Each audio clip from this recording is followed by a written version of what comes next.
Đi xuống xoay ốc đi. Ốc nóng ra rồi kìa.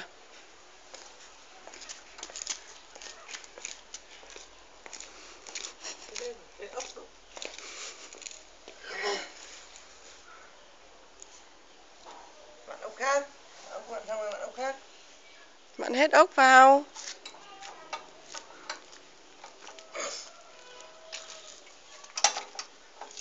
Nhỏ nhảy nhé. Kệ nó cho nó nghịch. Nhanh lên rồi ra lái xe đi. Vặn ốc cũng đâu.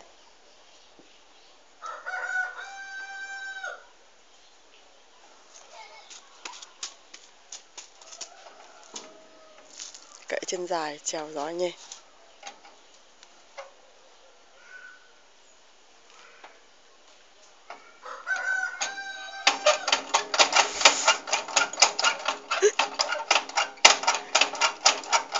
Tú mấy tuổi rồi?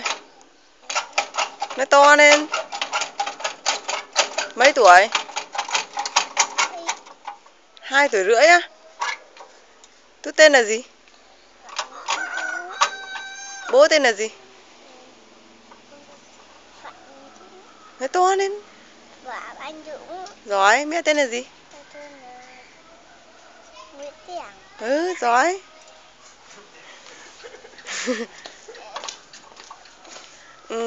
Cậu tên là gì? Cậu tên là Nguyễn Chí Dũng. Cậu tên là Dũng. Dũng à? Lại lái xe đi.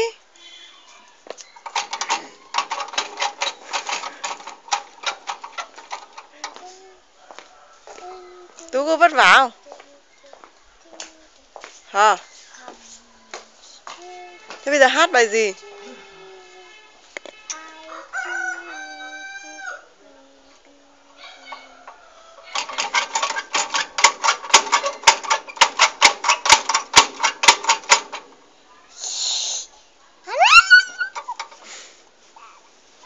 Về này.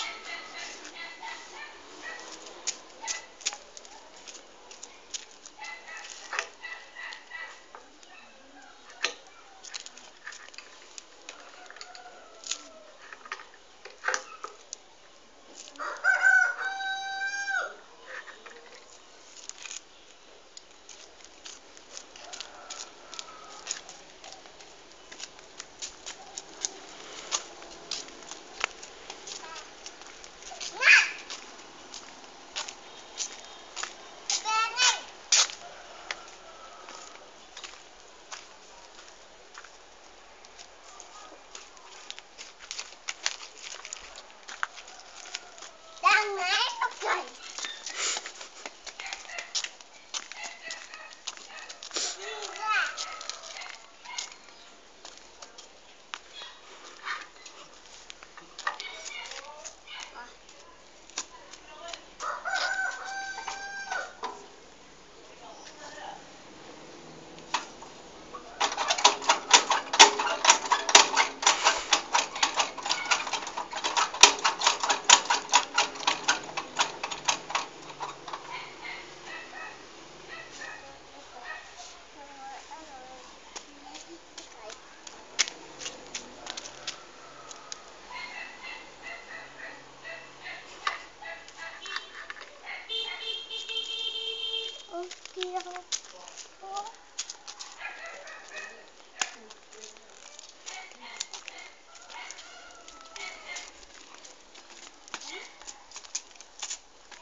Chết.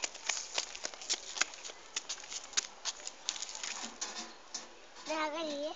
Bình ô roa. Mẹ có tưới không? Không, Mẹ ơi. mẹ không biết tưới.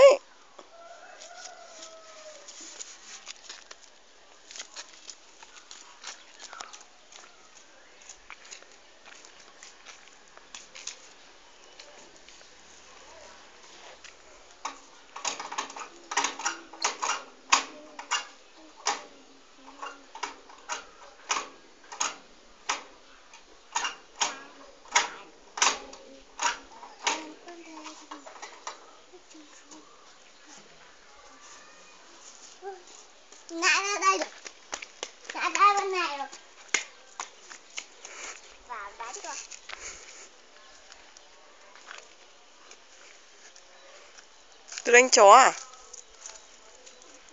Ừ, khổ thân nó.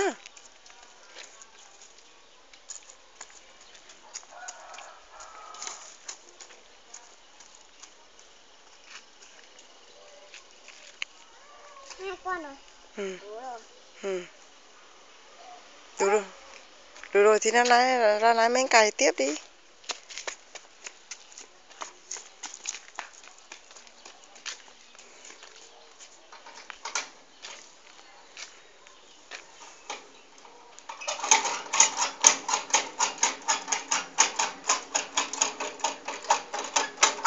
Hôm nay mấy cày của ai đấy? Cậu. Thế á? Cậu tên là gì? Tên là Dũng. Thế à? Nay mấy cày sướng không? Ừ, lái tiếp đi.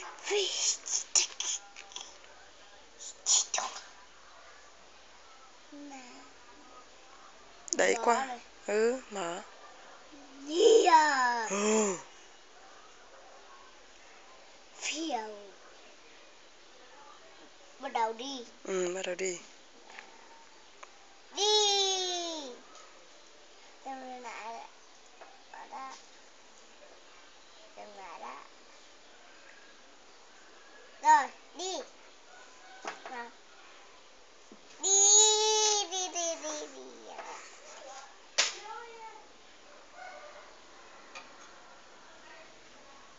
Thôi giơ tay chào đi. Biểu diễn thế đủ rồi nhá.